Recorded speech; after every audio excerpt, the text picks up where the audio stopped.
Gracias. Entonces, como les decía, ¿qué es lo que pasa? Cuando esta gasa, de alguna forma, está dentro del cuerpo, el cuerpo tiene una reacción.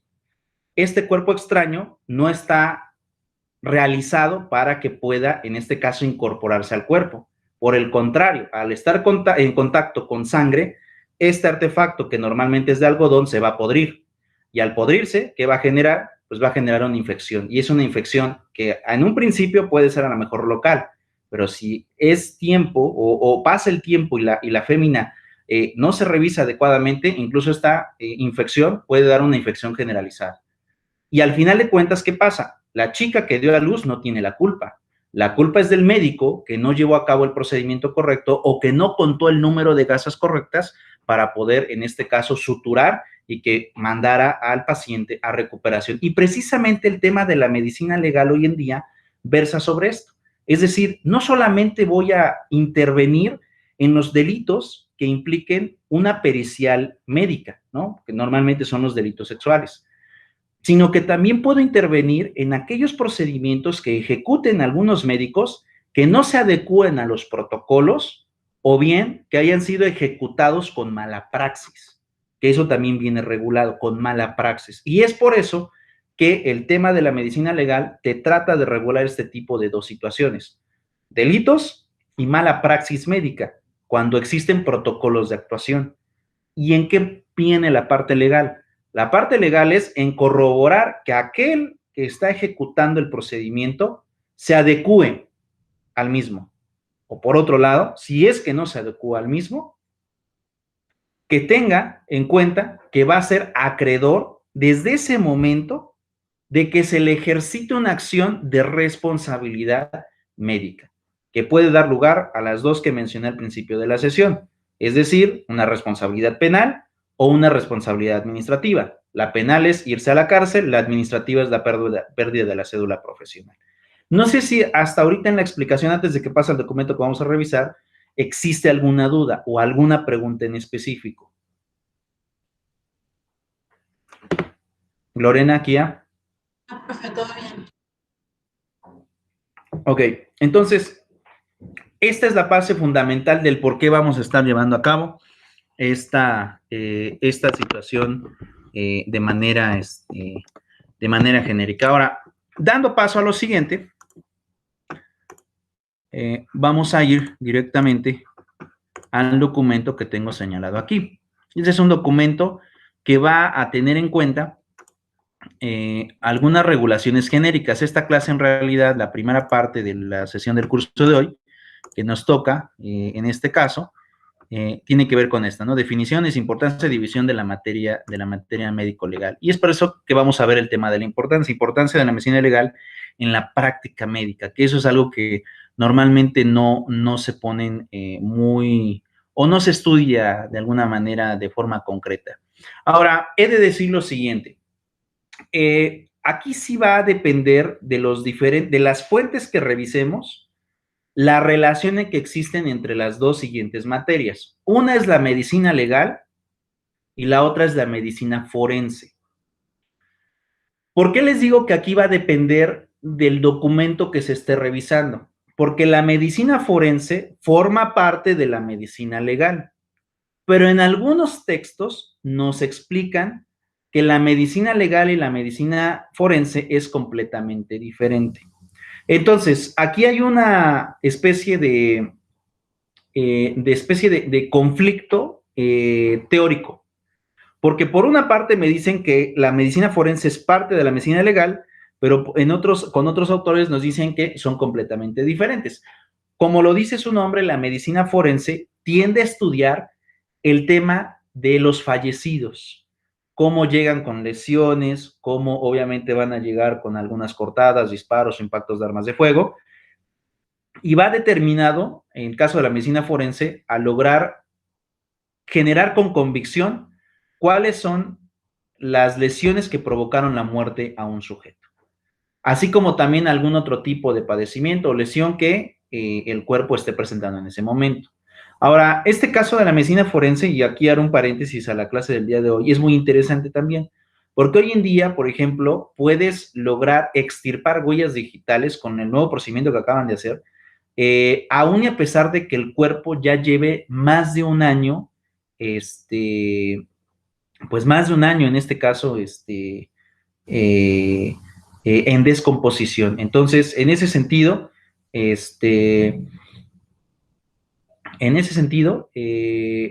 la medicina hoy ha avanzado mucho porque, pues prácticamente un cuerpo en descomposición, ustedes saben que en un año el cuerpo ya está prácticamente en los huesos. Y para aquellos cuerpos que hoy en día logran resistir en base a los procedimientos de embalsamiento y, bueno, algunos otros tipos de procedimientos, dentro de un año todavía hay cuerpos que logran tener la piel, sí, literalmente la piel, algunas partes a lo mejor de músculo putrefacto o disecado, y se logra extirpar alguna. Entonces, resulta muy interesante ver el tema de medicina forense. Tanto la medicina legal como la medicina forense, independientemente de que si una forma parte de la otra o si bien dependen del teórico que revisemos, ambas son distintas, resultan interesantes, aunque también he de decir lo siguiente, chicos, en esta clase, bueno, en esta no, pero en las próximas clases voy a llevar a cabo la emisión de imágenes o la emisión de videos. Es muy probable que a lo mejor si ustedes tienen estómagos sensibles, pueda provocarles algún tipo de efecto secundario con las imágenes o videos que tengo que presentar.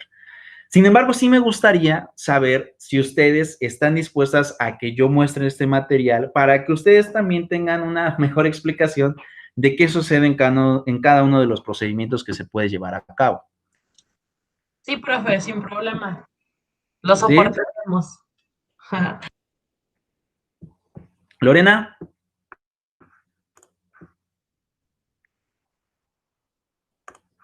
Creo que Lorena está teniendo otras cosas. Bueno, entonces vean esta parte, fíjense. Dice el resumen, medicina legal es parte del plan de estudios de la carrera de medicina, ¿no? Sin embargo, debido a un error en su definición porque se considera equivalente a la medicina forense, ha favorecido que no se identifique claramente qué es, cuáles son sus objetivos y por lo tanto su importancia en el ejercicio médico clínico. Por lo que es este artículo se precisa su concepto, funciones y diferencias con la medicina forense, para que su aplicación en la práctica sea correcta, sobre todo porque al lograrse estos propósitos, el profesional de la medicina podrá delimitar el ejercicio de su práctica profesional al saber qué es lo que puede y debe hacer, garantizando su seguridad jurídica, porque evitará juicios por mala práctica jurídica, además de la medicina legal, lo capacita para conocer del sistema procesal acusatorio, que este es donde yo les decía. Toda responsabilidad médica por cuestión penal tendrá que hacerse valer mediante el juicio penal, el penal acusatorio, que ustedes ya saben cuál es ese. ¿De acuerdo? Y me imagino que ya tuvieron la materia de procesal penal, ¿cierto? ¿O no? Sí, sí, profe. Ok, entonces, si ya la tuvieron, en este caso, ¿no? Pues entonces ya se saben como tal el procedimiento. ¿Sí lo recuerdan o quieren que lo recordemos cuando veamos esa clase? No, profe, sí le damos una pasada. Siempre es bueno y importante. Ok, listo. Entonces dice, vamos a la parte introductoria. La práctica de la medicina debe ser centrada en el paciente. Asimismo, el ejercicio de la medicina se vincula con los derechos humanos, para comprender aspectos de los derechos del paciente, incluyendo consentimiento informado, confidencialidad, el derecho a rehusarse, a recibir tratamiento y el trato a menores e incapaces. La deontología en cuanto al deber ser y el deber hacer, por lo que el médico debe saber ser lo que es, lo que tiene que hacer y cómo lo debe de hacer la ley para tener la posibilidad de adaptar los conocimientos a los rápidos cambios de términos, reglamentos y leyes, con guías técnicas para conocer los avances médicos y contar con la capacidad de la investigación de los cambios producidos, la ética para la aplicación de principios que permitan el correcto ejercicio médico y la bioética para tener guías de solución de los dilemas éticos que presentan en la práctica médica. Por ello, la necesidad de poseer los conocimientos de todas las disciplinas y ciencias, me perdí, ciencias que delimitan el ejercicio ético y legal de la medicina para enterarse de lo que está permitido y lo que está prohibido en la práctica médica. Ahora, si quieren, apúntenle ahí en el caso para que vaya completando el tema del texto, pónganle ahí, deontología del médico. deber ser y saber hacer.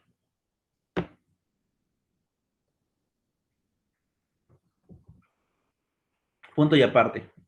¿Puedo comenzar a dictar? Sí, profe, está bien. Ok. Cuando ocupamos la palabra deontología en cualquier rama o ciencia,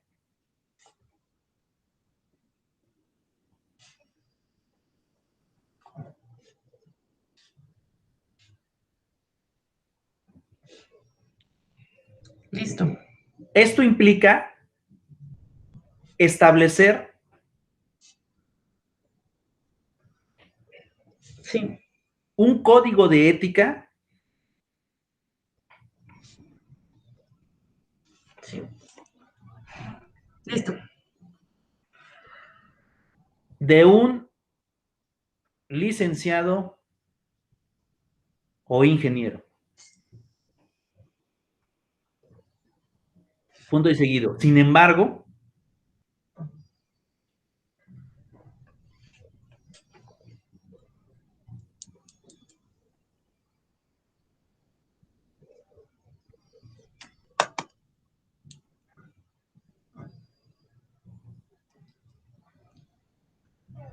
Listo.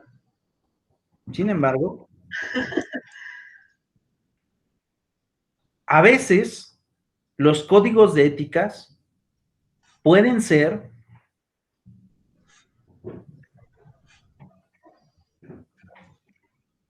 Sí. con una base moral determinada y colectiva,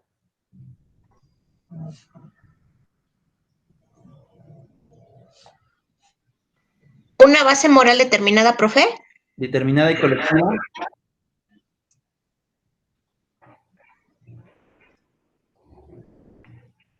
o bien específica y determinada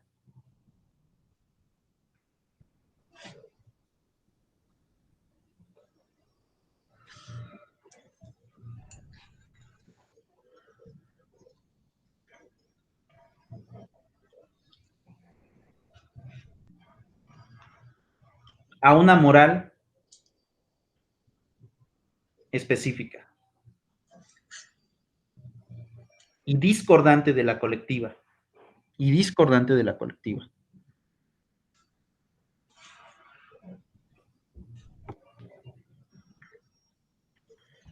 Sí. Y pónganle ahí ejemplo.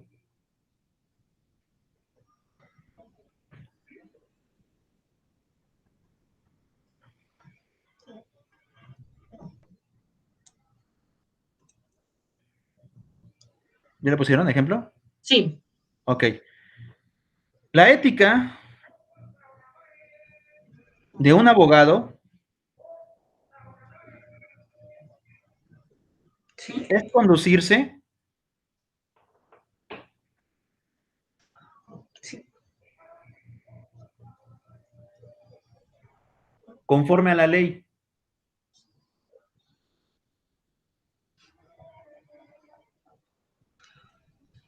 Sí. pero priorizando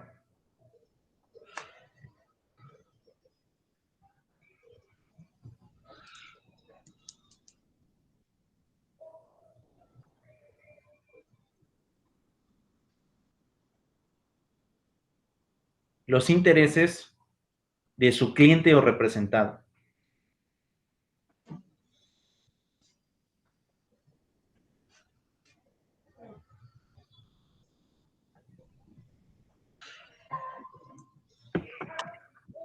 Listo. Mientras que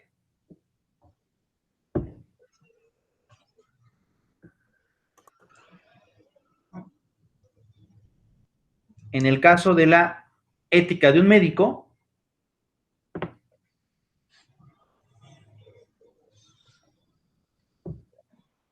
siempre es Sí. priorizando el derecho a la vida.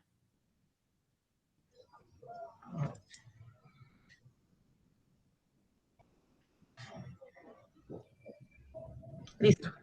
Ok. Y aquí les voy a formular un ejemplo práctico antes de que termine con el tema del documento, porque seguramente ustedes se preguntarán cuando definí el tema de la deontología, que a veces existen morales en base a la licenciatura que pueden ser concordantes a la colectividad, pero hay otro tipo de morales que pueden ser contrarias a la moral colectiva. Por ejemplo, les diré, en este caso, en el caso del abogado, yo les pregunto, ¿está bien o está mal defender delincuentes? Cualquiera que fuera el delito que cometió. Por ejemplo, defender a un violador. Está bien porque pues se defienden sus derechos humanos, al final de cuentas es una persona. ¿Ok? ¿Y qué pasa cuando ese tipo de asunto se hace público? ¿Qué piensa la gente del abogado? Que no tiene ética. Entonces, ahí viene una contradicción y por eso les hablaba en el tema de la deontología. La deontología, en realidad, cuando uno estudia la deontología, es muy rica y también al mismo tiempo también es compleja. Porque por una parte es cierto lo que dice Kia en cuanto a que, pues al final de cuentas es una persona y también goza de derechos. Y la propia ley le faculta esa posibilidad de defenderse. Pero ¿qué es lo que pasa con la ciudadanía en su memoria colectiva? Ah, ¿va a defender a un violador o va a defender a un feminicida? Ese abogado no conoce de la ética. Entonces, ahí es a cuando me refiero que a veces las morales pueden ir cambiando. Las morales pueden ir cambiando en base a el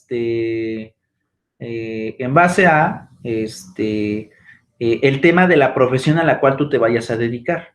Y muchas veces esa ética con la cual tú te diriges puede ser contraria a lo que determina como tal la moral colectiva. En el caso de los médicos tienen una deontología que trata en preservar la vida, hacer hasta, como dirían, lo inhumano. Me acordé de ahí de un chiste, lo inhumano para poder preservar el derecho a la vida. Yo les preguntaría a ustedes, en este caso, en el actual procedimiento de aborto, se trata de irrumpir una formación o creación de una vida. A lo mejor, en el momento en que se interrumpe, todavía no tiene como tal, o no se le puede catalogar como vida. A lo mejor simplemente es una cuestión celular. Pero el hecho de que un médico intervenga a una mujer por esta petición también implica el poner en conflicto si el médico está en la disposición de hacerlo o no. Porque puede hacerlo, a lo mejor si es que trabaja en alguna dependencia y a lo mejor la dependencia le obliga a realizar el procedimiento.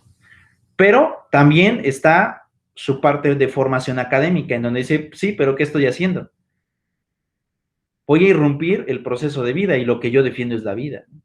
Entonces, a lo mejor ahí entraría también la calidad de negarse a la petición que, pues bueno, ahora los paradigmas en derecho están generando. Entonces, sobre ese sentido hay que tener mucho cuidado cuando se cuestiona el tema de la ética o la deontología de alguien, porque no versa en una cuestión colectiva, versa en una cuestión específica y que va a delimitarse y que también al mismo tiempo va a depender de las acciones y también de la situación en la que se encuentre el sujeto que va a ejecutar un procedimiento. Entonces, en este caso, yo les preguntaría, ¿ustedes creen que un médico no entra en conflicto cuando piensa interrumpir una vida si toda su formación académica ha sido por salvarla? Sí, yo creo que por ratos ha de tener una controversia ahí. Ok. ¿Tú qué piensas, Kia? Pues yo creo que sí, pero es como nosotros en nuestro caso. Desde el principio, desde que tú estás estudiando la carrera, como que sabes qué tipo de abogado vas a ser, ¿no? Yo creo que de la misma manera, cuando ellos están estudiando, saben qué tipo de doctores van a ser y a lo mejor habrá quien sí tenga ¿cómo decirlo? No es ideal, pues el pensamiento, ¿no? De esa libertad. Habrá quien sí congenia y diga, bueno, pues cada quien tiene derecho a su cuerpo, ¿no? pero habrá quien sí choque ahí con una onda moral interna que, no sé, entre lo que debe hacer y entre lo que tiene que hacer, ¿no? Bien, ahí por eso viene el tema de lo que yo les decía con el tema de la deontología, el deber hacer y el saber hacer, que son dos cosas también distintas, ¿no? Pero bueno, vamos al tema de la medicina legal. Ahí también entra el conflicto de la medicina. Es decir, cómo es que nos encontramos y cómo es que de alguna forma van a intervenir estos médicos en los diferentes procedimientos. Y también cómo estos médicos pueden no solamente tener una responsabilidad, sino también incorporarse y apoyar a la justicia para comprobar algún delito o alguna otra situación. Dicen, la medicina legal y la medicina forense, aquí para que entendamos esa diferencia. En nuestro estudio conceptual se debe hacer el análisis teniendo en consideración que la sociedad y la ley se transforman a través del tiempo. La medicina está inmersa en esas transformaciones, ¿no? Pues siendo una profesión esencialmente social, por el hecho, aquí lo perdí, por el hecho de ser sujeto de estudio al ser humano y su finalidad es preservar o recuperar la salud mediante un diagnóstico y un tratamiento. Todo ello se da en la serie de circunstancias listadas a continuación. Primero, y esta parte yo sí quiero que la noten, chicos. De tiempo, en medicina se refiere a que sea en el momento oportuno, a tiempo y al conocimiento en que existe en un tiempo actual. Dos, de lugar, sitio en el que se ejerce la medicina, territorio mexicano, y que determina un entorno social, jurídico, histórico y cultural. Tercero, modo, implica acatar principios éticos, poseer valores morales y el cumplimiento de guías, vean, cumplimiento de guías y normas vigentes establecidas por la comunidad médica y el sistema jurídico. Esas tres sí quiero que me las copien, chicas. ¿Sí lo logran ver o quieren que lo haga más grande? No, sí, sí está bien, pero ¿qué le ponemos? Circunstancias Ok, aplicables. póngale. Todo médico en cualquier procedimiento quirúrgico tiene que tomar en cuenta estos tres aspectos y los copian.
Listo.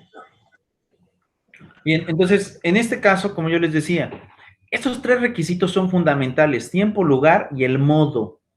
Y en el modo vamos a encontrar guías establecidas, procedimientos establecidos en materia quirúrgica.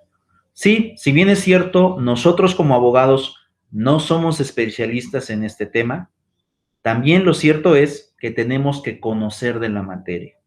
Esto, en realidad, y yo se los explicaba a ustedes cuando creo que recién que entraron a la carrera, esta profesión del ser abogado te obliga a estudiar cosas que no precisamente estás estudiando. Por ejemplo, nosotros no tenemos que ver, por ejemplo, con el tema de los huesos o el sistema a lo mejor respiratorio o el sistema nervioso, pero al final de cuentas, cuando se cometen delitos, cuando se comete alguna responsabilidad médica, tenemos que conocer del tema y eso implica un doble esfuerzo para nosotros, porque probablemente a lo mejor leyes o estudiar leyes para ustedes o como para mí sea a lo mejor bonito, divertido, apasionante, ¿no? Intrigante, pero el estudiar otra rama que a lo mejor no es tan de nuestra, ¿no? O no es tan pura como la que estamos estudiando, puede resultar un poco compleja, difícil y en algunos casos hasta podremos decir aburrida, ¿no? En algunos sentidos, pero es necesario complementar nuestras áreas de conocimiento con ciencias aparte y es ahí donde tenemos que tener mucha atención en esa situación.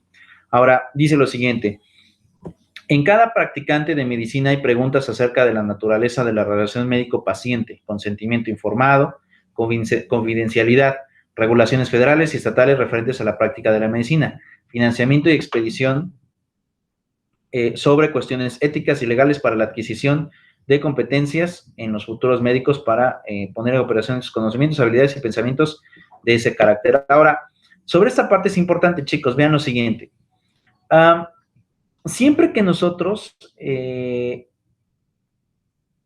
estamos teniendo en cuenta procedimientos legales, estos derechos de confidencialidad pueden romperse. ¿Por qué les digo esto? Seguramente ustedes en su materia de Derecho Civil 3, que es obligaciones, estudiaron el tema de cómo se crean, el estricto sentido de las obligaciones, etc. Por ejemplo, dentro de las obligaciones podemos encontrar a lo mejor cláusulas de confidencialidad, que en realidad sería una obligación de omisión, ¿no? Recuerden el tema de las obligaciones. ¿Cuántos tipos de obligaciones existen? Hacer, omisión y dar. Esos 3 tipos de clasificaciones de obligaciones son las que se crean. En este caso, la confidencialidad es de omisión. Omites decir algo o omites de alguna forma dar a conocer cierta información. Pero cuando tú tienes un procedimiento judicial, tienes que someter a veces esa confidencialidad y se puede romper. ¿Por qué? Porque va a haber un requerimiento del juez o tú le vas a pedir la intervención al juzgador que solicite ciertos informes al profesionista que aún y a pesar de tener el tema de la confidencialidad, como es un procedimiento judicial, tiene que colaborar. Entonces, en esos casos está el tema de las excepciones. Pero también al mismo tiempo, dependes en este caso de cada paciente. Por eso, muchos de los médicos, independientemente de que atiendan a una persona, lo que hacen es generarte una especie de expediente, ¿no? Cuando tú vas a un médico nuevo, o buenos médicos o médicos nuevos, buenos médicos, no vas al CIMI o no vas a la mejor de la farmacia del ahorro. Pagas un médico, no importando que no sea especialista, pero pagas un médico y normalmente el médico te genera el expediente. Así como también si tú tienes ISSSTE o tienes IMSS, cuando vas al IMSS o cuando vas al ISSSTE se te genera un expediente. Y en base al expediente se pueden tomar ciertas determinaciones. Por ejemplo, lo más frecuente que te preguntan: ¿eres alérgico? ¿Presentas alguna reacción? ¿Cuándo fue la última vez que donaste? ¿Cuántas personas incluso? Porque ahí viene el tema de la confidencialidad. Cuando tú donas sangre, incluso hasta te preguntan cuántas parejas sexuales has tenido, te proteges, no te proteges. Todo eso se va haciendo porque eso te va a dar amplitud, o al médico le da amplitud de saber qué padecimientos tienes, a qué medicamentos a lo mejor puedes generar cierta reacción o cierto desconocimiento por el propio cuerpo, y eso genera que los propios médicos ocupen la estrategia correspondiente. Si bien es cierto que hay guías y procedimientos y protocolos que tienen que seguir ellos, también es cierto que esos protocolos pueden variar o pueden aplicarse de manera diferente cuando tienes un paciente que presenta ciertas particularidades. A lo mejor omites algunas cosas del procedimiento o cambias un suplemento por otro, un medicamento por otro. ¿Por qué? Porque a lo mejor el que te explica el protocolo es simplemente alérgico. La persona resulta alérgica y pues lejos de que le generes un beneficio, le causas un perjuicio. Todo eso se realiza en el tema de la actuación médica. Entonces, cuando hablamos acerca de procedimientos, independientemente de cómo se lleva a cabo el procedimiento, siempre se tiene que tener en cuenta que debe existir esa confidencialidad, pero cuando hablamos acerca de procedimientos judiciales, la confidencialidad puede romperse, no importando que estemos hablando del cumplimiento de obligaciones de omisión. Ahora, no sé si se acuerdan de las otras clasificaciones de obligaciones, dar y hacer. ¿Sí se acuerdan o no? Sí, profe. Perfecto. Ahora, fíjense lo que dice.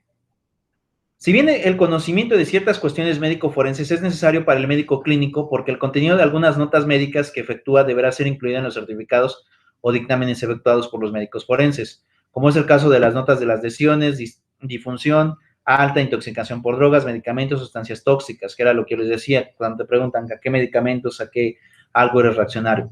Esta situación debe ser cubierta por la cátedra de la medicina legal, mientras que en la carrera de medicina no existe la cátedra de medicina forense, proporciona al médico los requisitos para integrarlas. Sin embargo, poco se conoce acerca del papel de la medicina legal en el currículum de las escuelas de medicina, que esto ya es una cuestión también un poco administrativa. Y en los planes de estudio que se satura a los estudiantes en los temas médico-forenses de poca importancia van a tener su ejercicio profesional. La creciente participación de médicos en asuntos legales hace que el conocimiento de estos aspectos en la práctica de la medicina sea esencial para cada estudiante. A pesar de ello, se desconoce cómo debe ser enseñada la medicina legal en las escuelas de medicina, que esto es algo que de alguna forma genera complicaciones. ¿Cómo le puedes pedir a un médico que actúe de cierta manera cuando al propio médico no le explican en la carrera o dentro de la formación académica cómo tiene que hacerse dicha situación? Ahora, en este caso, chicos, yo les preguntaré, ¿ustedes saben, por ejemplo, cómo se estructura un peritaje? ¿Saben cómo se estructura un peritaje? No, profe. ¿No? ¿Alguna vez han visto alguno? No. ¿No? Ok, bueno, vamos a ver sobre esta parte para que ustedes lo tengan presente. Bueno, nada más he de decir algo, chicos. En este caso, como voy a mostrar un documento mío, la clase que ahorita estoy grabando no la voy a poner pública en YouTube, la voy a poner como no listada. ¿Qué significa eso? Que solamente van a poder acceder a ella a través del Classroom. ¿Por qué la tengo que poner así? Porque voy a mostrar un documento que obviamente implica cierta secrecía, entonces no puedo hacer público este documento, solamente para ustedes se los voy a mostrar con fines, con fines educativos, pero sí tengo que hacer esa señalización de que esta sesión en especial solo van a poder acceder a ella a través de la herramienta de el Classroom. No van a poder accesar a ella a través del YouTube como la mayoría de clases, ¿no? Ustedes tú pones la clase, vas al YouTube y ahí está, ¿de acuerdo? Pero en esta sí, en esta, como voy a mostrar esto, va a venir de manera diferente. Pero en este caso voy a mostrar un peritaje.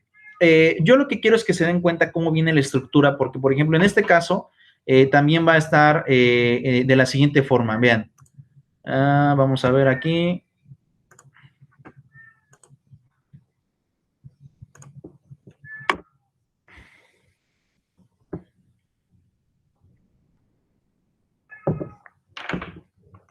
Y aquí vamos a ver esto. Creo que sí me lo mandaron aquí, pero ya tengo tantos correos que no recuerdo con exactitud, pero lo vamos a abrir con mucho gusto.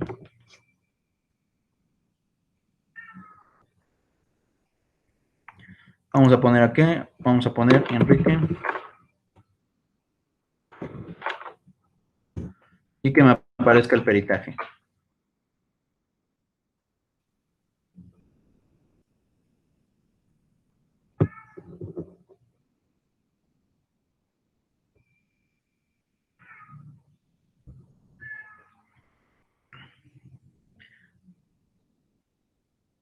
Tarda un poquito. Y creo que aquí no tengo otro en mis archivos. Bueno, en lo que abre, ahorita seguimos. Y seguimos esta situación. Bueno, entonces, ahorita les muestro el peritaje, pero lo que quiero que tengan en cuenta es lo siguiente. Cuando tú vas a un peritaje, por ejemplo, de medicina legal, ya sea por lesiones, sea a lo mejor una situación forense o alguna otra situación, lo que debemos tener en este caso en cuenta es que debe de tener una estructura. Y ustedes hace un momento hicieron, o en el curso pasado hicieron una tesis, que por ejemplo esa tesis tiene que ver, por ejemplo, con utilizar el marco teórico, el marco histórico, la metodología y demás. ¿Qué es lo que va a pasar con una técnica pericial o un procedimiento quirúrgico también? También va a haber un método científico. El propio perito, aún a pesar en cualquiera de las ciencias que te puedan peritar, puedes tener, en este caso, lo siguiente. Va a haber, primero, qué materiales se ocupan, cuáles son los métodos que se van a ocupar, deductivo, inductivo, científico. Vas a tener una introducción, vas a tener un marco referencial, vas a tener un marco histórico, vas a tener la aplicación del análisis y al final vas a tener el tema de las conclusiones. Entonces, en este caso, ¿qué es lo que sucede? En todos los procedimientos existe, de alguna manera, esta situación de generar un método convictivo. Y por otro lado, tienes que tener una estructura y una base, y precisamente ese es el problema que enfrentamos hoy los abogados y los médicos, porque un médico incluso en un juicio de responsabilidad te dice es que eso no viene en los programas de estudio de mi carrera, y como no está en mis estudios de mi carrera, no estoy obligado a realizarlo. ¿Y qué es lo que sucede cuando tú acusas o haces una acusación de esta naturaleza? Lo que precisamente pretendes es comprobar la responsabilidad, pero también al mismo tiempo hacer responsable a la persona de lo que se está cometiendo. Entonces, en ese sentido, hay que tener mucha esa práctica, de que no importando que independientemente vengan las defensas, tú tienes que aplicar los elementos del delito para cumplir y hacer responsable a un médico en específico. Ahora, el tema, como lo decía hace un momento, es muy amplio, muy amplio. Pueden especializarse médicos especialistas en delitos sexuales, en lesiones, en medicina forense, que es sobre casos de homicidio, y esto abre la brecha enormemente grande para que puedas conocer de muchas cosas en un mismo sentido o sobre una misma materia. En este caso, por ejemplo, les decía, existen procedimientos, existen ciertas cosas ya articuladas, y ahí viene esta parte. Ahora, miren, eso es lo que quería que les enseñaran. Contestación de demanda, avalúos, y lo que quiero es ver el tema del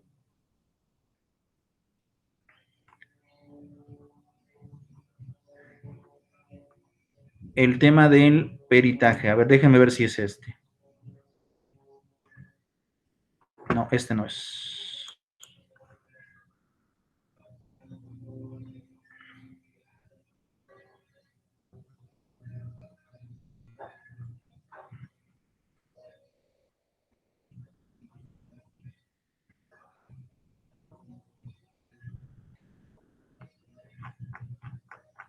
¿Dónde lo tengo? Ahorita lo pido y ahorita que me lo manden. ¿De acuerdo? Para que pueda yo enseñarlo en sesión.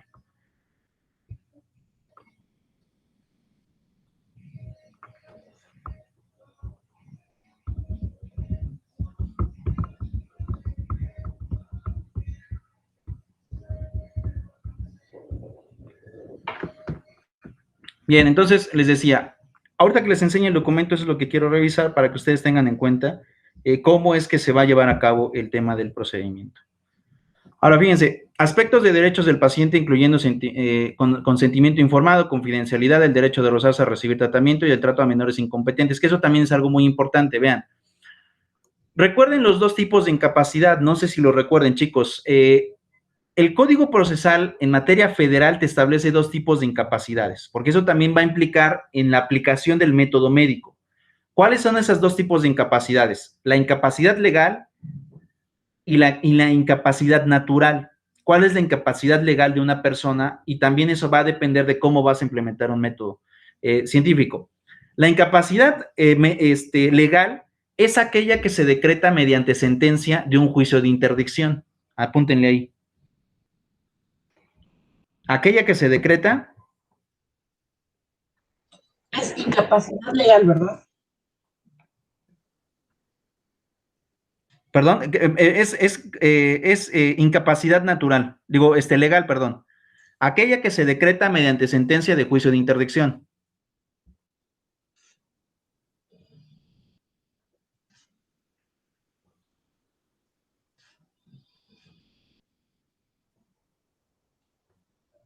Listo. ¿Sentencia de qué, perdón, profe? Interdicción. Así es. ¿Qué es el juicio de interdicción? Cuando legalmente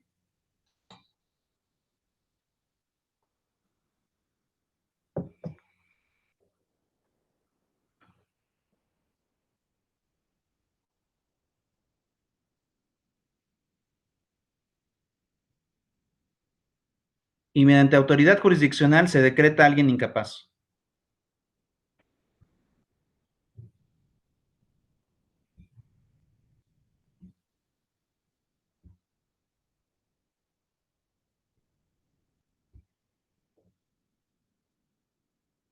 Ok.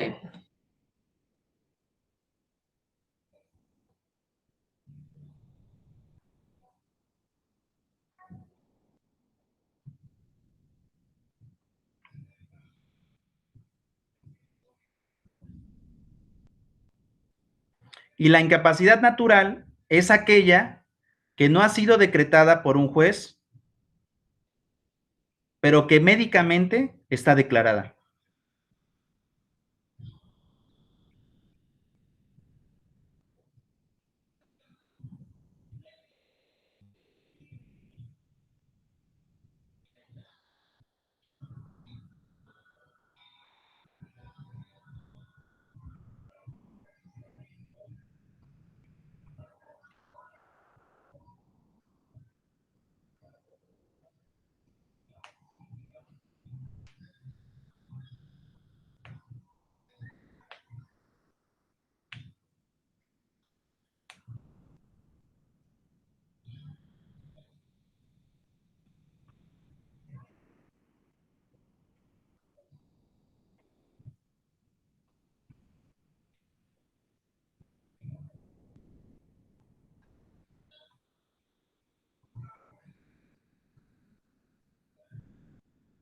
Listo.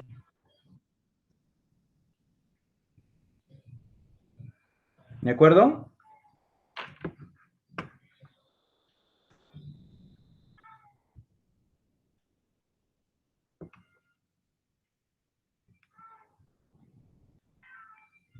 Listo. Entonces, ¿qué es lo que sucede? También un procedimiento médico va a depender precisamente de eso. Va a depender de cómo es que se lleva a cabo una actuación de esta naturaleza. Entonces, en ese sentido, el procedimiento como tal implica y genera eh, que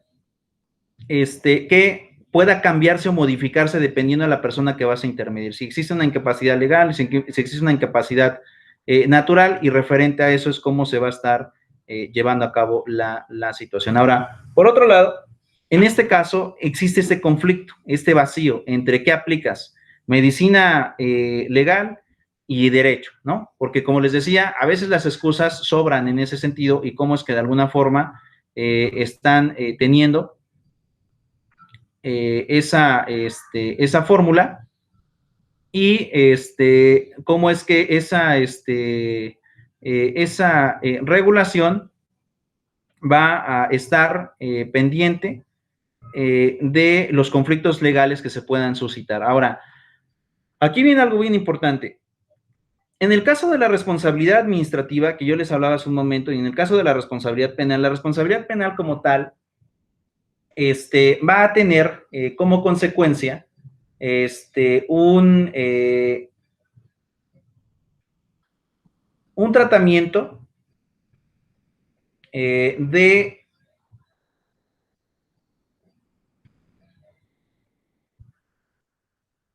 de comprobar como tal, no la comisión del delito, simplemente de que no se cumplió con el protocolo establecido. Si tú compruebas que no se realizó el protocolo establecido, en ese sentido, ¿qué es lo que va a pasar? Vas a tener una aptitud y actitud de poder pedir y solicitar la suspensión del tema de la cédula. Por otro lado, lo que tenemos en este caso es que en el procedimiento penal lo que tratas de cumplir son los elementos del delito que ustedes ya conocen: tipicidad, antijuricidad, inculpabilidad, punibilidad, y todos estos elementos que de alguna manera se tienen que cumplir para poder llevar a cabo esta situación. Por lo tanto, en ese sentido, es muy importante poder diferenciar entre los dos ámbitos, entre administrativo y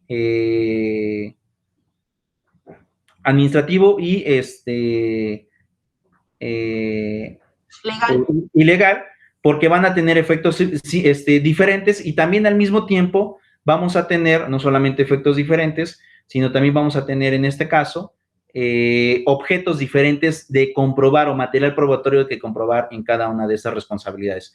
Como les decía, en uno simplemente manifiestas no se cumplió con el protocolo, y en el segundo simplemente no se cumplió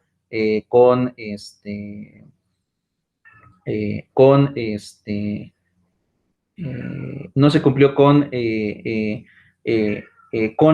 protocolo, pero también cómo es que eso genera la incompetencia del médico y también la responsabilidad médica a la que haya el lugar. ¿Dudas, preguntas, chicos? No, todavía, profe. Bueno, la primera también solicitamos la cancelación de la cédula, ¿no? Kia, te escuché muy, muy mega cortada. No sé si te alejaste del micrófono o no, pero casi no te escucho. Bueno, a ver, ¿ya? No, ¿verdad? Bueno, no, todo bien, profe. Dime. Te escucho entrecortada, pero te escucho. Que la legal, o sea, sí se comprueba, pero también se solicita ya mismo la cancelación de la cédula. Ok. O sea, que en esa misma, que en un solo procedimiento se soliciten las dos. Que cuando sea la incapacidad legal, al demostrar que no se cumplió con los protocolos y procedimientos, en ese mismo también se pueda solicitar la cancelación de la cédula del médico. ¿Se puede? ¿Eso es correcto? No sería correcto, pero tú puedes pedir que a consecuencia del procedimiento penal se pueda dar la suspensión del trámite o el inicio de la carpeta para la responsabilidad en materia administrativa. Sí lo puedes solicitar. No sé si esa fue la pregunta, porque sí te escucho importada. Sí, profe, gracias. Ok, listo, bien. Vemos esta parte, y para que nos demos cuenta cómo es complementaria el tema de la ciencia y cómo vamos a estar generando.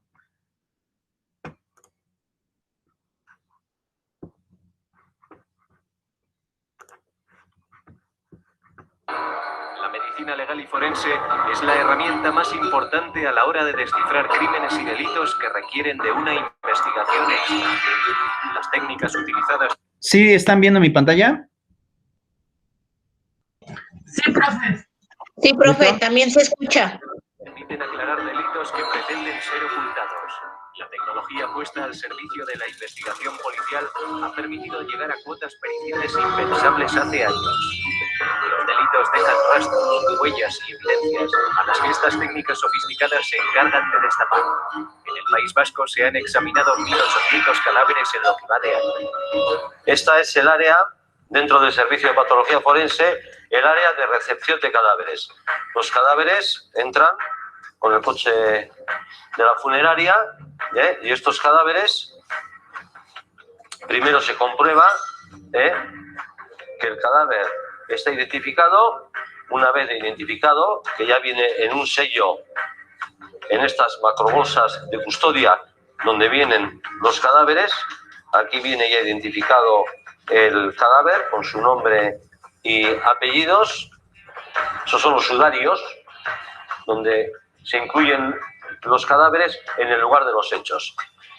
Ya una vez comprobado que es el cadáver, ya se introduce en una de las cámaras frigoríficas. Por ejemplo, aquí tenemos un cadáver que en este caso ya ha sido autopsiado, es decir, desprecintado.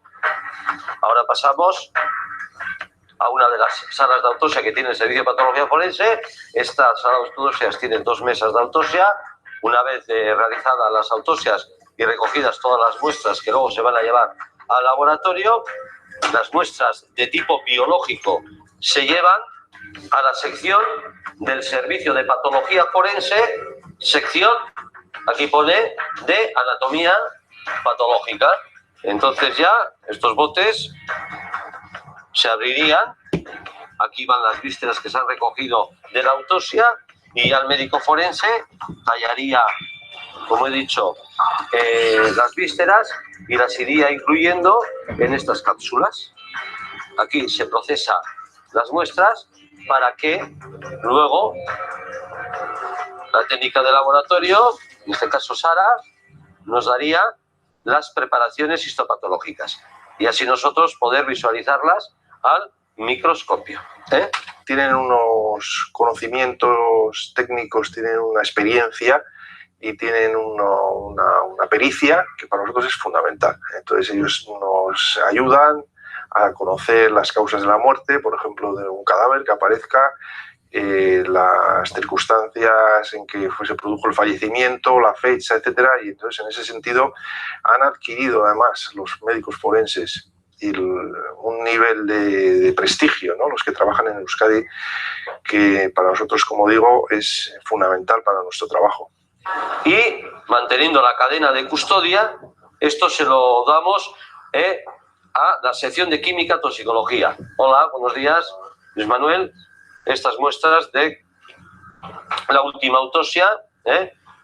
Aquí está el formulario en el cual se solicita qué análisis hay que realizar, las muestras, y luego aquí está, como decimos nosotros, el formulario de paquetes para firmar la toma y para mantener la cadena de custodia.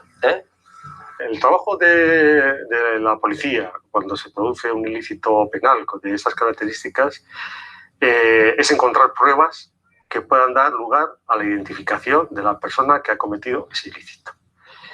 Desde ese punto de vista, ¿con qué contamos? Contamos, si es en el caso de los homicidios, con la escena del crimen. Cualquier persona que haya cometido el ilícito deja en la escena del crimen algún tipo de evidencia, cualquiera. Y cada vez más, en la medida que disponemos de instrumentos que nos permiten detectar cuestiones que hace muchos años no éramos capaces de detectar. Y la medicina legal analiza fundamentalmente el cuerpo del delito, con lo cual podemos sacar detalles que pueden ser claves en la resolución del delito. Sí, tuve ahí un error. Can you understand what I'm saying? And if you can you answer me? Si has estudiado inglés antes, pero todavía no lo puedes hablar.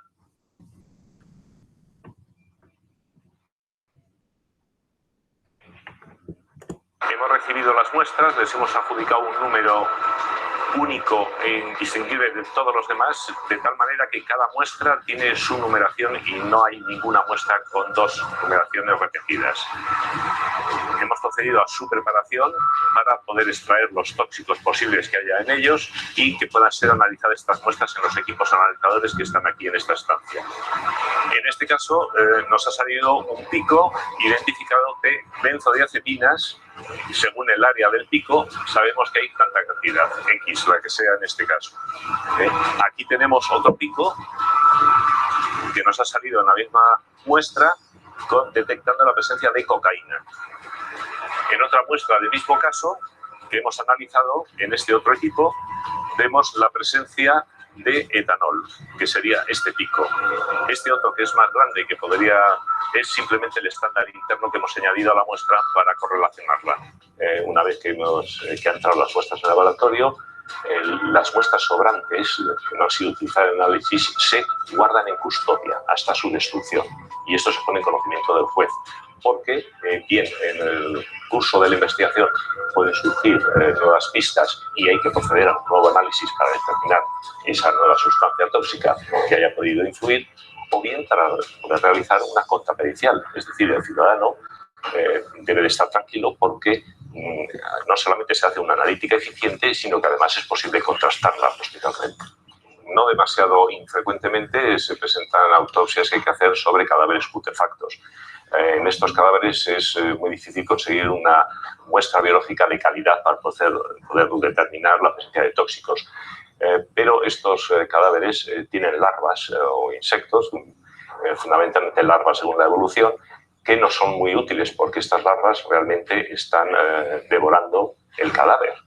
Y precisamente los productos tóxicos pasan del cadáver a las larvas. En la sede del Instituto Anatómico Forense del País Vasco se realizan cerca de 1000 autopsias. Alguna de ellas ha servido para destapar homicidios que pretendían ser ocultados por sus autores. Bueno, en un principio hay una llamada telefónica en la cual hay un cadáver en un domicilio aquí en Bilbao. La forense que estaba de guardia, siguiendo el protocolo correspondiente, llega al lugar de los hechos y allí, junto con la policía, realiza lo que denominamos nosotros el acta de levantamiento judicial. Entonces, reconoce el cadáver, reconoce el entorno, ve si hay algún indicio biológico, me refiero a una mancha bien de sangre o de esperma, pelos, etcétera, etcétera. Ve que no hay nada, que el cadáver está en pijama, está en la cama. Al examinarlo, si ve algún indicio de violencia, ve alguna contusión, no muy intensa, ni muchas tampoco, y entonces le hacen referencia los familiares de que ese cadáver, ese ser querido en este caso, que había fallecido muy probablemente por una sobredosis o lo que nosotros llamamos reacción adversa tóxico, ya que tenía antecedentes de drogadicción y al ver muy pocos signos de violencia, pues era compatible todo lo que nos referían con lo que probablemente podía haber ocurrido allí. Aunque el médico forense, al ver esos signos de violencia, se queda con cierta duda y se pone en contacto conmigo, yo estaba aquí de guardia, para algunas horas realizarle la autopsia. Entonces hago una descripción detallada de todas las lesiones, que en sí son diferentes tipos de contusión, en forma de hematoma, erosiones, escoriaciones por todo el cuerpo y muy en particular en la zona del costado y zona lumbar izquierda veo un conjunto de hematomas que es lo que ya más me llama la atención. Veo a nivel medial como el bazo está totalmente roto, hay como un estallido del bazo, lo cual me hace pensar que haya habido una acción contusiva reiterada en varios tiempos, fuera parte de las fracturas costales, que también tienen una acción y su efecto contusivo con las correspondientes fracturas. Ello ya me hace pensar en su conjunto que estamos ante un presunto y probable homicidio.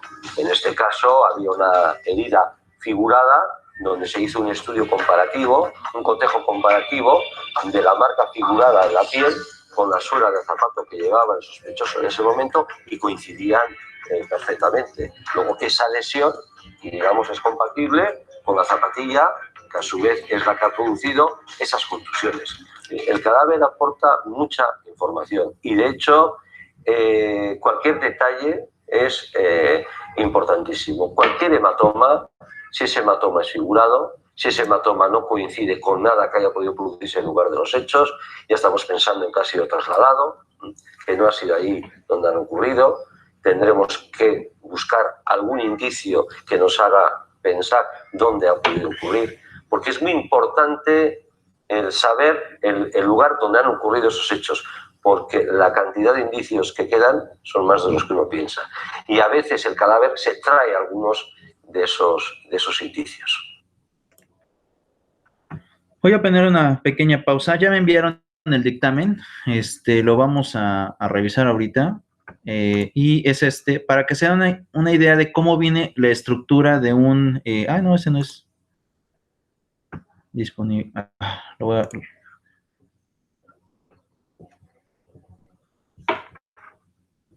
Para que vean cómo es la estructura de un dictamen pericial y para que se den cuenta cómo se ocupa el tema de la metodología, que a pesar de que esto no viene como tal en un procedimiento, al final de cuentas se tiene que ejecutar y se tiene que llevar a cabo. Por ejemplo, este dictamen es sobre un dictamen que tuve hace ya tiempo, vean cómo viene esta parte de la estructura. Por ejemplo, viene precisamente como ustedes lo acaban de llevar a cabo. Lo mismo va a pasar con el tema médico. ¿Sí lo pueden ver, chicos? Sí, profe. ¿Sí se ve bien? Sí, ¿O profe. algo más grande? No, sí está bien, sí se ve. Ok, ¿qué es lo que pasa? Tienes el dictamen fechado, viene para qué juzgado va dirigido y viene igual la estructura, planteamiento del problema. ¿En qué consiste el problema? Lo mismo va a pasar en un dictamen que se va a estar llevando a cabo de manera,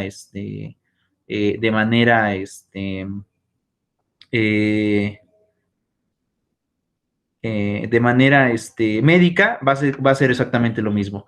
Cuestionario de puntos concretos que la demandada va a tener que hacer en este caso. Tenemos también la descripción del documento sometido a estudio y análisis.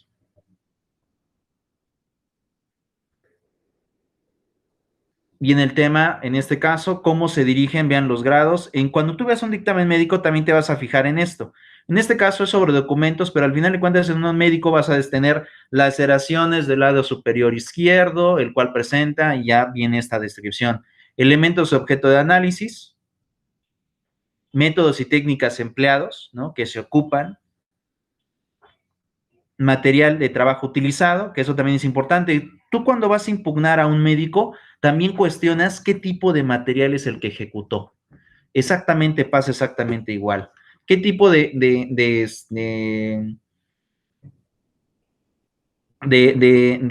materiales con el cual está ejecutando? El marco teórico, es decir, en base a qué teoría va a aplicar, en este caso, el análisis, y ya de ahí ya el análisis como tal del documento, todo el análisis que implica el hacer el documento, y bueno, cómo es que lo va a estar ejecutando, llevando a cabo. Lo mismo va a pasar en el caso del dictamen pericial en medicina. También te van a relacionar los métodos, teorías, planteamiento del problema, puntos cuestionados, y todo esto tiene que versar. Ahora, esta parte es fundamental porque lo que quería que vieran y que vieran era cómo se estructuraba, por ejemplo, el dictamen. El dictamen, este es un dictamen pequeño, son 45 hojas.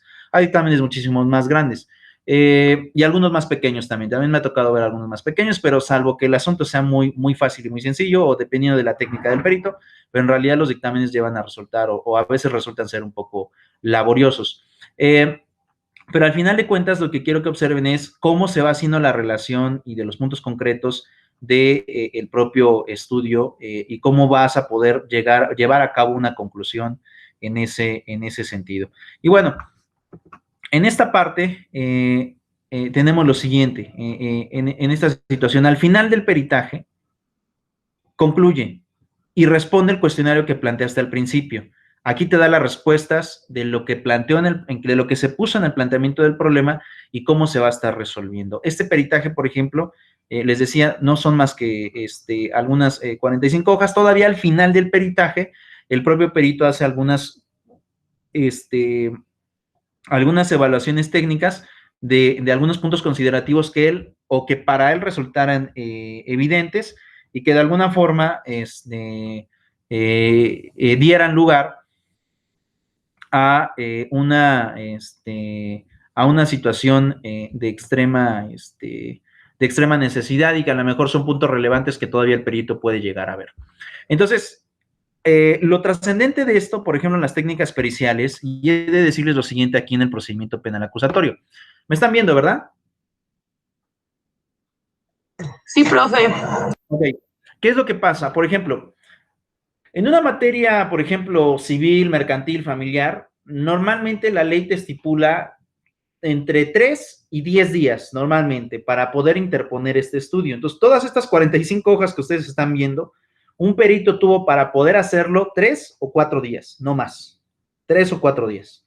Desde que va y toma el material de evidencia, 3 o 4 días, y tiene que emitir toda esta relación de dictamen. En materia penal hay muchísimo más tiempo. ¿Por qué?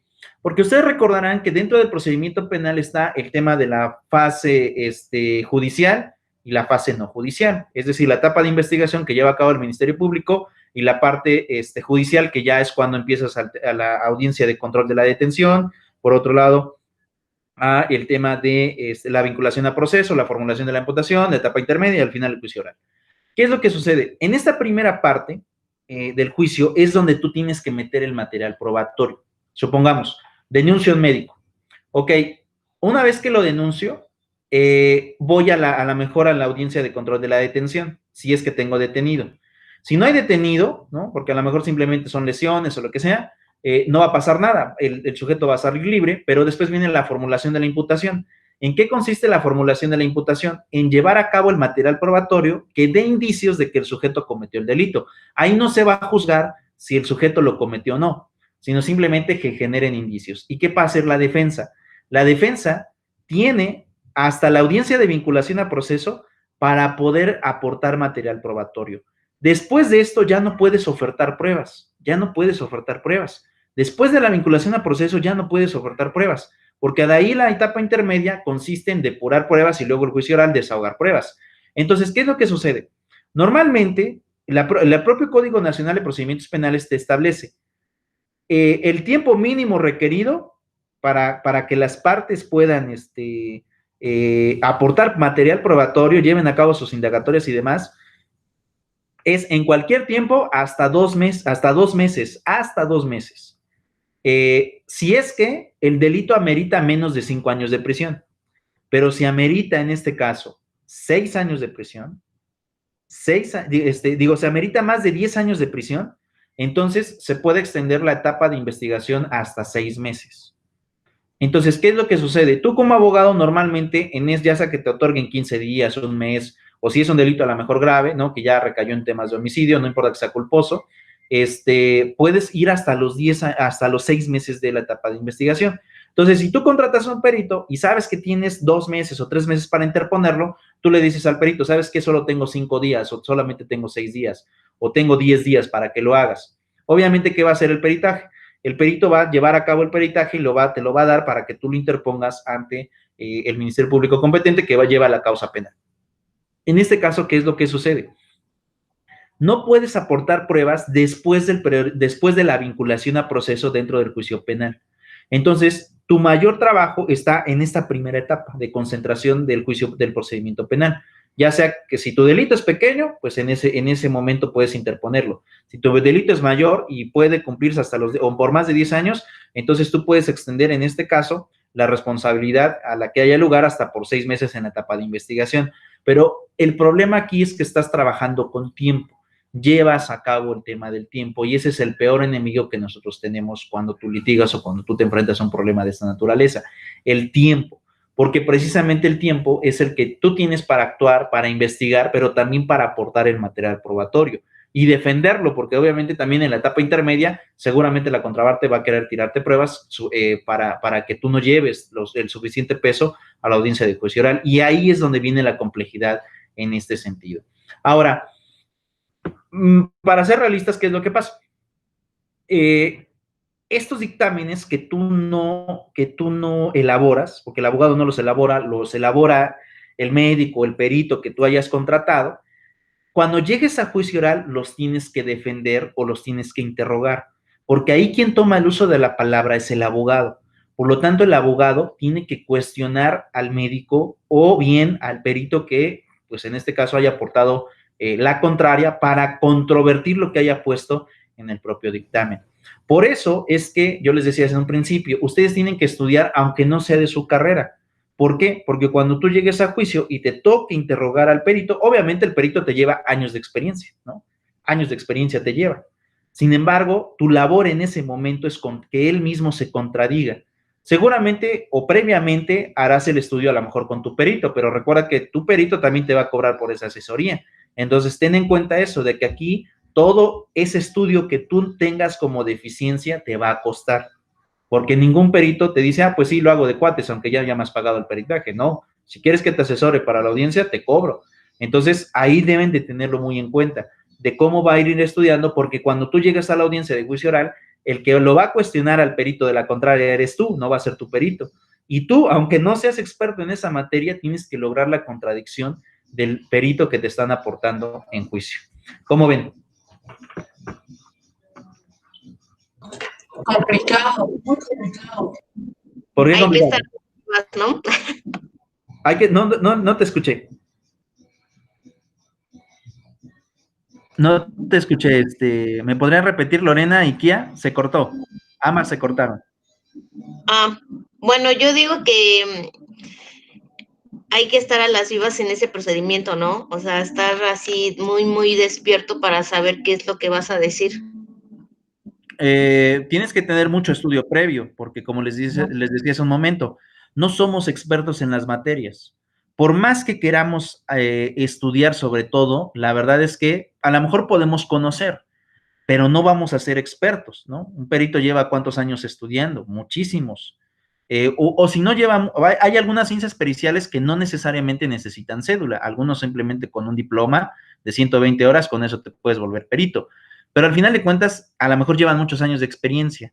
Y eso nos obliga a nosotros a pelear contra eso.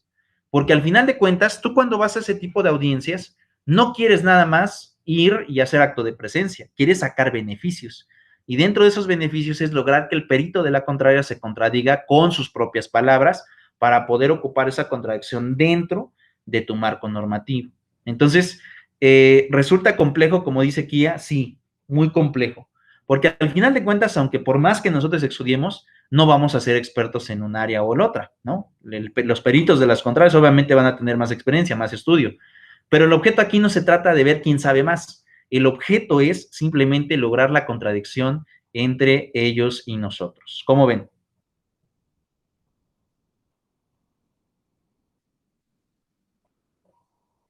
Pues es parte de, ¿no? Es parte siempre del abogado hacer esa chamba, pero de todas formas sí está complicado porque aparte de que uno debe de saber de qué está hablando, debe de saber llevar al perito a la contradicción y eso pues sí está bien difícil, la verdad.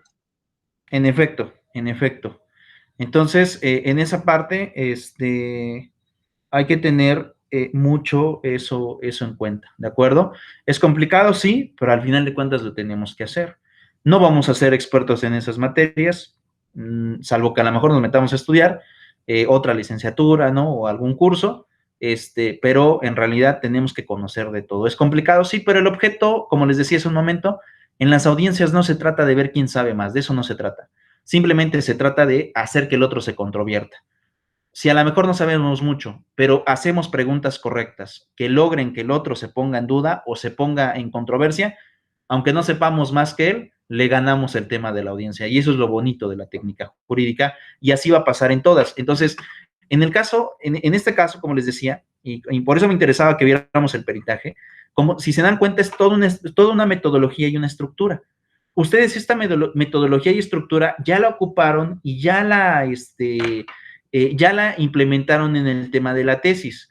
No crean que la materia como tal es simplemente una materia más, o sea, se ocupa en la vida práctica porque en este caso, bueno, a lo mejor ustedes van a alcanzar su titulación a través de ese método, ok, pero en la vida práctica constantemente vas a estar viendo este método, que al final de cuentas es un método científico, en donde tienes una hipótesis, un planteamiento del problema, una propuesta, todo eso es un método científico, y en el caso de los peritajes, lo que más lleva son métodos científicos, y es básicamente como tú lo vas a estar estructurando.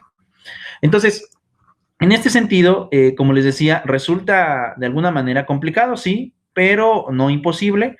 Sin embargo, pues conlleva su tiempo de aprendizaje. Ahora vean esta parte. La frase de la medicina legal. Dice, de acuerdo a las palabras que lo forman, correspondería a la medicina ajustada a la ley. Sin embargo, su definición ha sufrido transformaciones a través del tiempo.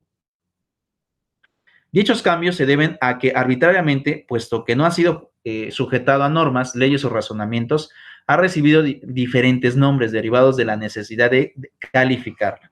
Sin embargo, se observa que desde su inicio se le ha atribuido un amplio ámbito de competencia que ha incluido cuestiones médicas junto con cuestiones criminales, lo que ha provocado que se le haya dado el significado de medicina forense, hecho que pone en evidencia una conducta viciosa por el uso del lenguaje defectuoso o imperfecto, originado por la falta de precisión en cuanto a la temática que debería comprender esa ciencia, tergiversando la interacción que tiene la medicina con el derecho en el campo de la medicina legal, ya que en lugar de determinar las leyes a las que debe ajustarse la medicina, de acuerdo al concepto mencionado inicialmente, está enfocado en la aplicación de la medicina a la ley. Defecto con el que llega a América, a pesar del término utilizado con la jurisprudencia médica, que significa la ciencia del derecho relativo a la medicina, el cual sí tendría el mismo sentido que el de la medicina legal. Sin embargo, se usaba como sinónimo de la medicina forense y en términos científicos a las necesidades de la justicia, y así también erróneamente se definía como medicina legal. Sin embargo, gracias a los estudios del tema, en el concepto que se fue precisando incluyéndose en su ejercicio de enseñanza solamente las leyes y los reglamentos que impactan al cuidado del paciente, la práctica médica y litigios por el juicio de la medicina. Entonces, esta parte es importante, ¿no? Es decir, esta materia como tal de medicina legal o medicina forense no se hace con el propósito de crear una rama independiente del derecho, como sí existe, por ejemplo, en la materia civil, en la materia mercantil, en la materia penal, que esas son materias del derecho. En el caso de la medicina legal, esta no, como tal, no va a ser una materia diferente, simplemente es complementaria a las ya existentes. Eso lo ténganlo muy en cuenta o anótenlo. Esta materia es complementaria a las ya existentes. No es otra materia distinta, simplemente se complementa a las que ya existen. Yo hace un momento les decía, tenemos en el caso de la suspensión de la cédula un procedimiento administrativo. Pero al final de cuentas el procedimiento administrativo ya está regulado. Si hablamos en el tema de los delitos en materia penal, el procedimiento que se conlleva o que se rige, es literalmente en base al derecho penal. La medicina solamente entra como complementaria para la comprobación de los delitos, que fue precisamente lo que ustedes vieron incluso en el tema del video, cómo es que se toman las muestras, cómo se tienen que llevar a cabo el desahogo de las muestras, incluso la cadena de custodia que debe de existir para poder tomar el tema de las muestras. Para todo eso se ocupa en el tema de la medicina y precisamente eso es a lo que va enfocado. La metodología que debe de existir para poder ya sea recabar material probatorio, para poder tener intersecciones, todo tiene que tener un perfecto, una programación perfecta, pero como les decía, esta materia solamente es complementaria de la materia civil, de la materia penal, de la materia administrativa, es complementaria, no es una materia de forma diferente. Ahora, ustedes se preguntarán, bueno, ¿y en familiar cómo entra la medicina legal o la medicina forense? Bueno, ¿qué es lo que sucede? Ahora les hago una pregunta, incluso para que se rían un poco y para que podamos aprender a lo mejor jugando. ¿Quién de ustedes ha conocido a hombres que embarazan a una chica y simplemente no se hacen responsables? ¿Cuántos de ustedes conocen ejemplos de estos? Pues sí, profe. A ti, pues no, más bien a ellas, ¿no? No seas mala, Kia, te puedes acercar mucho más a tu micrófono porque te escucho muy lejos, muy lejos. Es que se escucha muy cortado, Kia. Ya mejor no voy a hablar hoy. No, sí habla, es importante la participación, también recuerden que se toma en cuenta. Pues sí he tenido conocimiento, ¿no? De mujeres que las han dejado embarazadas. Hombres, como tal, pues no. Ok, ahora, ¿qué es lo que sucede? Les platico rápidamente sobre este sentido. Una mujer puede hacer que un hombre que se hizo omiso de la responsabilidad que tenía responda a la obligación que adquirió con el producto. La respuesta es sí. En materia familiar, lo que se interpone, por ejemplo, es el procedimiento de paternidad. ¿Y cómo compruebas la paternidad? Tienes que acudir a la medicina legal. ¿Por qué? Porque se ocupa la prueba de ADN. Ahora, ¿qué es lo que sucede? El propio código te establece que si aquel al que se le atribuya el parentesco se niega a realizarse la prueba de ADN, es como si confirmara las pretensiones del actor. Es decir, que confirma que sí es el papá. Si él quiere entrar a pleito en un juicio de paternidad, tiene que dejarse forzosamente que le hagan la prueba pero también que él mismo aporte su propia prueba. Es decir, él pagaría su propio perito para que haga la corroboración de el ADN, y así se puede aportar a juicio. Vamos a tener 2 dictámenes, uno a favor y otro en contra, y va a llegar un tercero. El tercero lo va a designar el juez, y así es como se van a resolver. Pero ¿qué es lo que sucede? Y aquí es a lo que voy. No hay otra forma de comprobar que alguien es papá de alguien más si no se lleva a cabo o se ejecuta el programa de ADN. Ahora, si se comprueba el delito, si se comprueba la figura del ADN de que sí es el papá, ¿qué es lo que sucede? Eso te da el derecho también a reclamar los alimentos de manera retroactiva. Entonces, supongamos, si tú le interpones el juicio cuando el niño tiene 10 años, u 8 años, o 7 años, y al final el juez te concede la razón, ¿qué es lo que le va a pedir la mamá al papá? Que se haga responsable de los alimentos de esos 7 años u 8 años que no estuvo, porque al final de cuentas se confirmó mediante juicio que sí era su hijo. Entonces, ¿qué es lo que sucede? Entra como complemento. ¿Qué pasa, por ejemplo, en la materia penal? En la materia penal, si hay alguien, ahorita que les platicaba acerca del procedimiento de progenio, de procreación, si se comprueba que el médico no retiró a lo mejor la gasa, que es un error como muy común, ¿no? Digo, lamentable por la parte moral, pero en la parte práctica es como muy común que dejen gasas los médicos dentro del cuerpo de las féminas, y esto genera consecuencias a futuro. Tienes que ir directamente al peritaje, ¿de acuerdo? Para que se compruebe que sí, que en efecto se llevó a cabo a lo mejor, o bien que el procedimiento que le extirpó la gasa para salvarla de la infección, esa gasa fue sometida a prueba pericial y se comprobó que sí se encontraba dentro del cuerpo de la mujer, ¿no? Entonces, eso implica que, pues, si la última intervención fue en el tema del parto, pues, obviamente, el médico que ejecutó el procedimiento, pues, es el que va a tener la responsabilidad sobre eso. O, por ejemplo, en el tema, a lo mejor, de un fallecido, ¿no? Es decir, encuentran a la chica y hay que determinar quién causó las lesiones. No sé si se acuerden, en este caso, muchachos, por ejemplo, del sujeto que en la Ciudad de México desolló a la chica en su propia casa. ¿Sí se acuerdan de ese caso muy famoso que fue hace un año, por cierto? Sí, profe.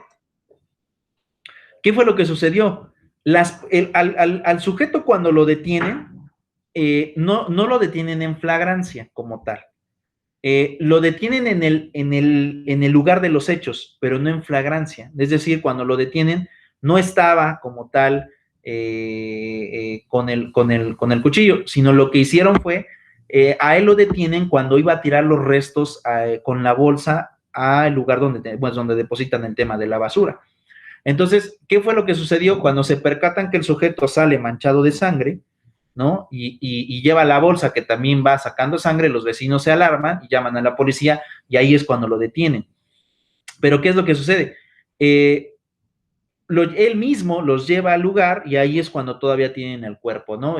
Lo cual, la imagen es impactante, como todavía, pues ya prácticamente está en el esqueleto, pero la parte de las piernas todavía no logra quitarles la carne, ¿no? Y viene esta parte. Ahora, ¿qué es lo que sucedió? El Ministerio Público en esa investigación lo que solicitó fue que la propia sangre se sometiera a estudios.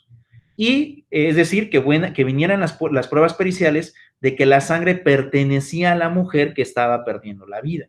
Entonces, ¿qué fue lo que sucedió? Pues bueno, se comprobó y el sujeto ahorita ya está próximo a sentencia. Para que se den una idea de la complejidad de cómo se llevan a cabo ese tipo de procedimientos, o incluso, por ejemplo, en el tema de la medicina, cuando viene el tema o la cuestión de la autopsia o las autopsias, ¿no? En ese sentido, ustedes recordarán, por ejemplo, en el tema de las autopsias, que a lo mejor si el sujeto murió por varios impactos de bala, sabemos de manera general que murió por impactos de bala, pero no sabemos con exactitud cuál de esas balas es la que le provocó la muerte. A lo mejor algunas simplemente le dejaron lesiones, pero no le provocaron la muerte. Tuvo que haber una en específico que fue la que interrumpió el proceso vital para que pudiera seguir con vida. Y ahí es cuando otra vez entras al tema de la medicina. ¿Sabes qué?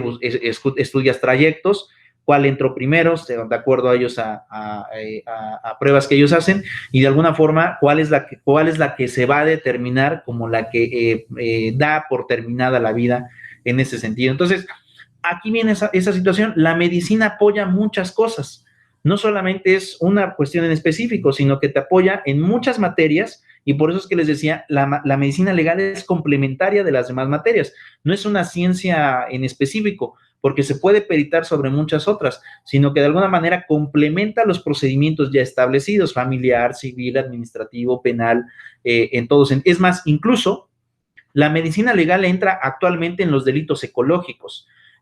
Cuando hablamos acerca de los delitos bioecológicos, y en una parte de esos delitos del Código Penal Federal te establece que también comete el delito aquel que haya modificado una cuestión celular, que haya inyectado alguna especie y que la especie se haya puesto en libertad en algún ecosistema, porque es obvio que las siguientes reproducciones de ese animal tendrán el material molecular modificado por laboratorio, y el Código Penal Federal también establece este tipo de delitos.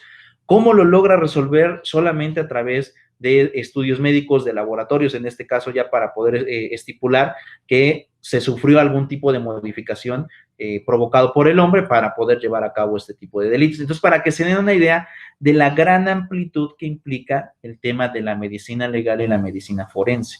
No sé si habrán escuchado de esos delitos, chicos, del Código Penal Federal.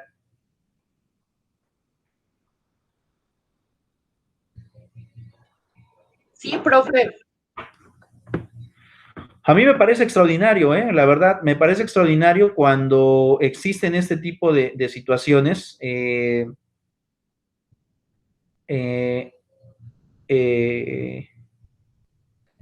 donde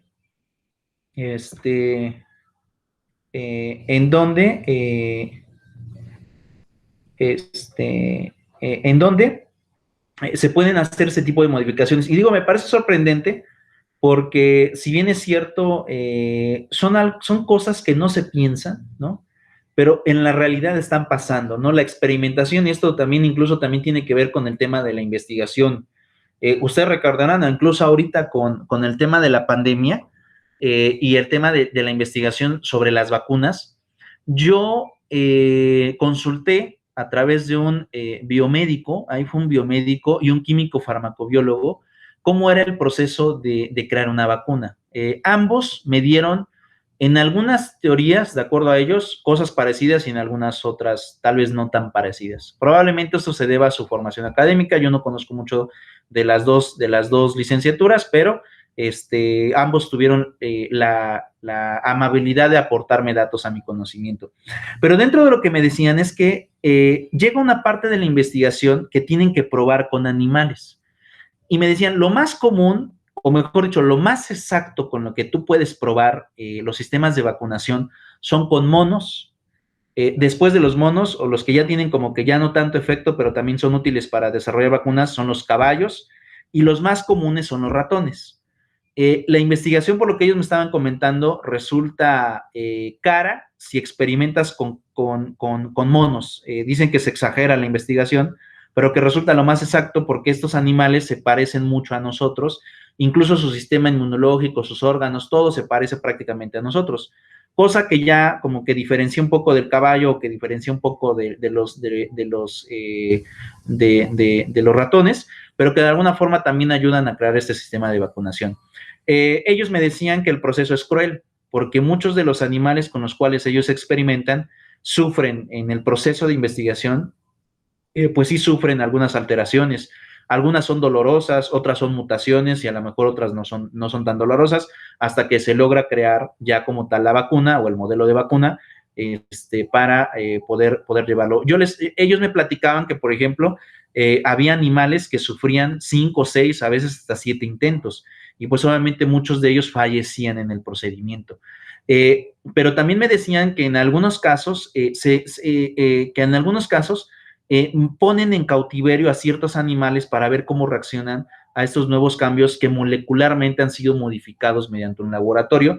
Y bueno, imagínense, si se hace todo eso para la investigación o para crear vacunas, pues bueno, no es impensable que alguien por a lo mejor, no sé si por maldad o por experimentar o por simplemente investigación, pueda colocar a uno de estos animales que ha sufrido algún tipo de alteración en un ecosistema natural y que obviamente altere ese ecosistema o el ordenamiento de ese ecosistema para que pueda darse. ¿Cómo se comprueban los delitos? Pues simplemente con apoyo de la medicina legal o la medicina forense.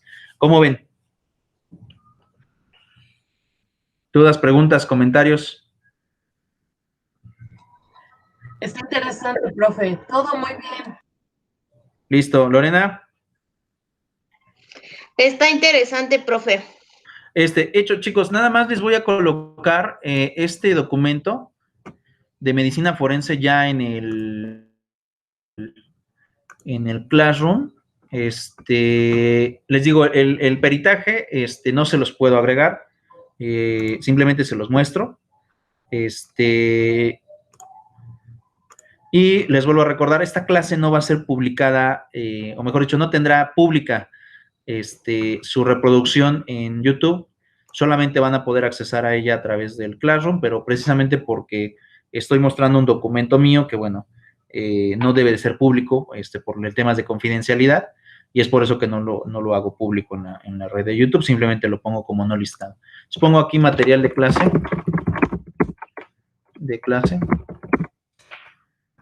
y le doy a agregar vínculo.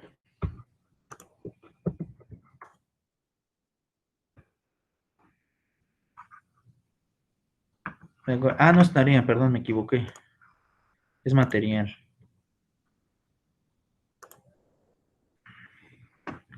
Va para la primera clase. Material de clase.